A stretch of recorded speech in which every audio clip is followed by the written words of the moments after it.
જો તમે આ વસ્તુ ખાયા જ કરશો તો તમારી સ્કિન ક્યારેય પણ ગ્લો નહીં કરે. તો welcome to our series number 3. જો અંદરથી હેલ્ધી હશો તો જ તો બહાર દેખાશે. પહેલી વસ્તુ એ કે જો તમારી સ્કિન સ્મૂથ અને રિંકલ ફ્રી રાખવી હોય તો શુગર અવોઇડ કરવું પડે. શુગર જે છે એ તમારા કોલાજનને ડેમેજ કરે છે અને એના લીધે ફાઇન લાઇન્સ આવે છે અને રિંકલ્સ દેખાય છે. તો આથી તમે તમારા ફૂડમાં બેરીઝ એડ કરી શકો છો, જે ફૂલ ઓફ એન્ટીઓક્સિડન્ટ હોય છે, જે સ્કિનને હેલ્ધી અને ગ્લોઈંગ રાખવામાં હેલ્પ કરશે.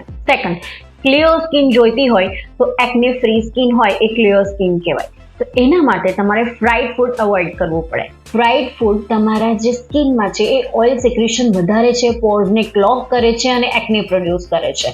તો આના માટે તમે તમારા ફૂડમાં હેલ્ધી ફેટ જેવા કે આલ્મંડ છે, એવોકાડો છે એવો યુઝ કરી શકો છો. થર્ડ, જો તમારી સ્કિન પર પફીનેસ છે, રેડનેસ છે જે જતી જ નથી તો તેના માટે તમારે સોલ્ટી ફૂડ અવોઇડ કરવું પડે. હવે સોલ્ટ શું કરશે, તમારી સ્કિનને ડિહાઇડ્રેટ કરે છે, જેના લીધે સ્કિન તમારી વધારે ડલ દેખાય છે. આના માટે તમારા ફૂડમાં તમે હાઇડ્રેટિંગ વસ્તુ, કુકુમ્બર છે, વોટરમેલન છે એવું એડ કરી શકો છો. તો મારો વિડીયો પસંદ આવ્યો હોય તો ફોલો જરૂર કરજો અને શેર જરૂર કરજો. બાય.